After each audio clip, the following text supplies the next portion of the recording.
If you had a natural 20 guaranteed on one roll, what would it be for? If you said initiative, then you're in the right spot. We're exploring the power of this pivotal dice roll, the pros and cons of the systems that you've probably already tried, and shaking it up with two fresh game balancing systems you've probably never tried. Welcome to my channel. My name is Timothy, though some people do call me Tim. I'm a professional dungeon master running over 300 games of Dungeons & Dragons every year, which means I roll a lot of initiative. Initiative can be the single most impactful role at a gaming table, especially for certain classes whose spells and abilities allow them to change the battlefield or the situation completely. There's a lot of different systems available. The basic rules alone include the standard rolls, initiative scores, side initiative, and speed factor initiative. Today, we'll add to that dice pool and popcorn initiative options. But what's wrong with the base rules?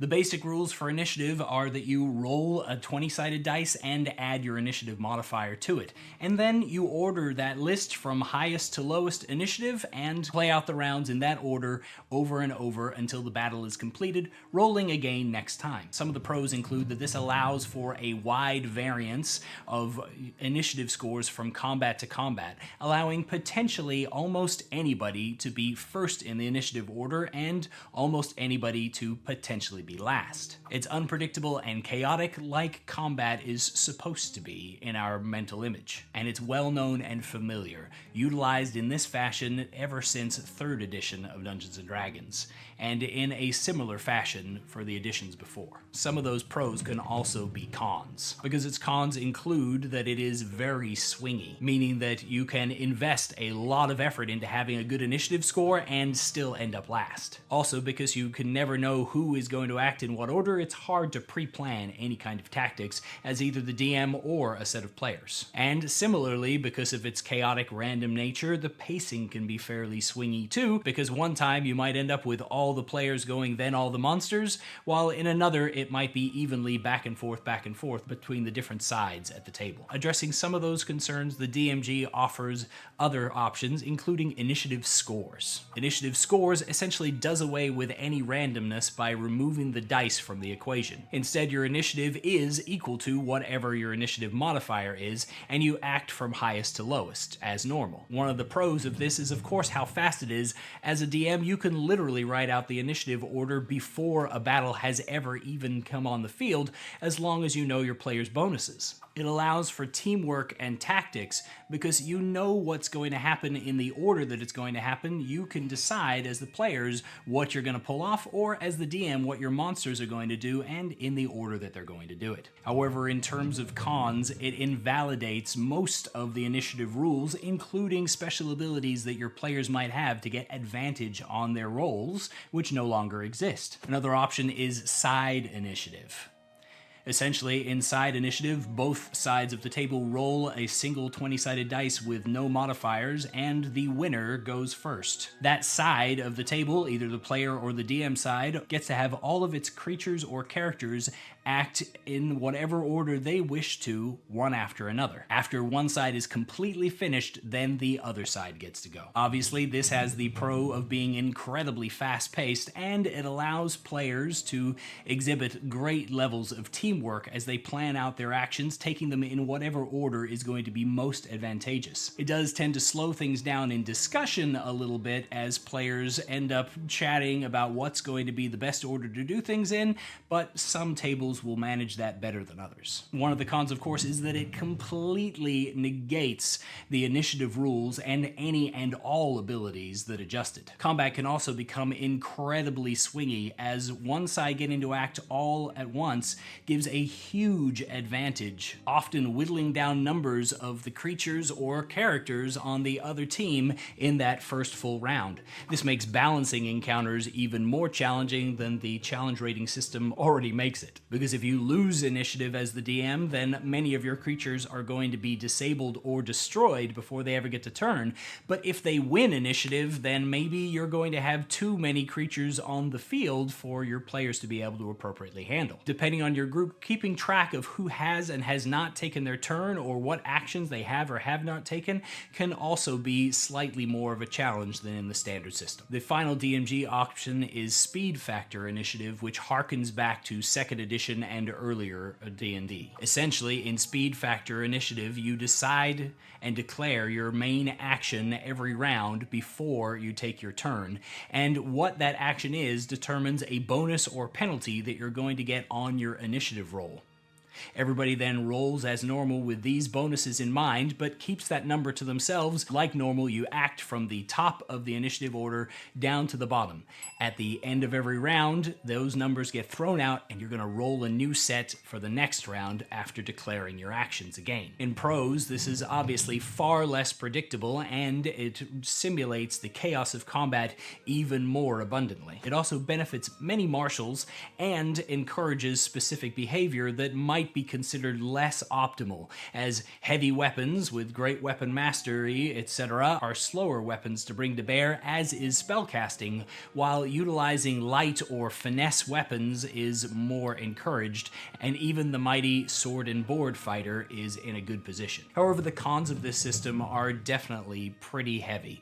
It's not only a lot slower than any other initiative system, requiring both the declaration of action before the taking of action and the rolling of dice every single round, as well as determining who is going next by rolling yourself down the initiative order until you find somebody, to where a simple text message can derail everything for a brief moment, as it distracts somebody at the precise moment when they should be figuring out that it's the start of their turn. But it also requires people to make their decision of what they're going to do before they know whether or not it's going to be able to be successful or not, which can cause a lot of paralysis in a lot of people.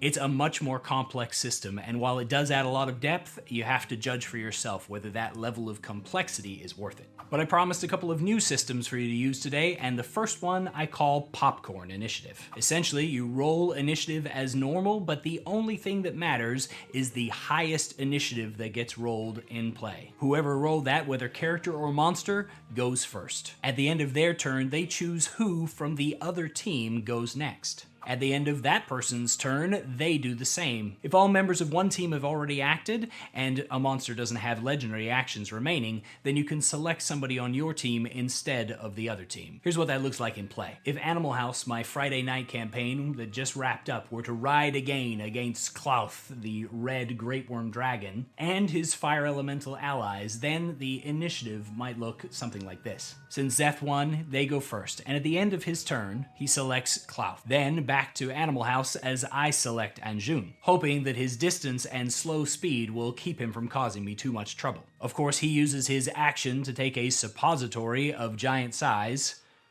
don't ask, and a bonus action to activate his Rune Knight ability to grow even larger. Then, trying to waste one of Klauth's legendary actions, he picks Klauth again to give him a chance to use one. Too bad he can use a legendary action to trigger one of the wands that he has tied to the tip of his Dewclaw. Back to Animal House, then a fire elemental, and back and forth until the end. Whichever side has more actions, getting a rush of actions in a row to finish things off. In this case, because Klauth has legendary actions, his side will outnumber Animal House until they take out a few of those fire elementals. Some of the pros of this system is that it adds tactics to the battle order. Choosing who acts next makes a big difference in how the battle is going to play out. It also doesn't invalidate or change the current rules for how to get that all-important first spot on the initiative order. Pacing-wise, it gives a strong feel of back and forth, which increases tension and engagement. Because you never know if you're going to be selected next in the initiative order, you're encouraged to be thinking about what you might do if you were next. It also allows the DM to pick their opponents based on either their own tactical acumen, or to give the spotlight to the guy at the table who needs to be brought back into the action. And it never leads to a landslide of consecutive actions, which can drastically skew the challenge of encounters. Some of the cons do include the added requirement to remember who has acted in any given round with a simple form of recording, and it is slower than standard initiative. though definitely faster than speed factor. Another downfall of the system is that multiple high initiative rolls are ignored. Only the absolute highest really counts. And it does encourage the metagame of having one player of the group specialized in getting a high initiative score. What do you think of Popcorn Initiative? Let me know in the comments down below. The other option I have to present today was inspired by one of my players who was intrigued at the possibility of making a better system than the current one, and it uses a dice pool resource system. Essentially, each player has a number of initiative dice equal to their level. For simplicity, these actually match up with the dice size of your hit dice, meaning you have both the same number and size of initiative dice that you do of hit dice. You can spend up to your proficiency modifier of dice on any initiative roll. Dice refresh at a long rest, making Adventuring Day management an even more real thing. For grittier campaigns, you can match some of the hit dice rules, restoring only half of their level round down of initiative dice, or you can even do away with initiative dice and instead make hit dice the resource that gets expended. Monsters, on the other hand, because of how hit dice have been figured on the DM side of the table, get a dice based on their size. D4 for gargantuan, D6 for huge, D8 for large, D10 for medium, and D12 for small and below. If you're using the basic system, then they can roll a number of dice equal to their proficiency mod. If you're running one of the grittier variants, then you may want to restrict them to half their proficiency modifier. Once players have decided how many dice they're going to spend and rolled the dice, it's a simple matter of doing the same math that they would on any other initiative roll, recording it once, and then playing out the combat. The added resource tracking means that you might have some tables that are carefully managing their resources and going for a moderate set of initiative rolls every time, and you might have others that try to burn through in order to get that all-important spot at the top of the initiative score. When it comes to pros, because you're using smaller dice, modifiers become more potent, especially at lower levels and for monsters, but it limits the swinginess to some degree, providing much more average outcomes. The pool system adds resource management and a degree of tactics without bogging everything down to a complete crawl. Using the same dice as hit dice makes it simple to manage and also models older systems where marshals tend to act faster than casters. This limits or lessens the impact of spellcasters slightly and gives just a tiny boost to those marshals who we all pretty much agree could use that little bit of love. It doesn't invalidate any current abilities, making it seamless to drop into your game. It brings monsters in line with the initiative bloat that we've seen over the course of the power creep of 5th edition. Fighting desperately for their life, they have a pretty solid reason to spend the maximum number of hit dice in every encounter. But it also has great advantage in making big, slow creatures feel big and slow, and fast, tiny little things feel fast and tiny. To modify it even further, you might give additional dice to particularly speedy opponents, or take away dice from those that are supposed to be particularly lumbering, allowing you easy customization on the fly simply by changing the number of dice in your pool. However, of course, like any of the systems, there are definitely cons. Resource management is a double-edged sword, and some tables have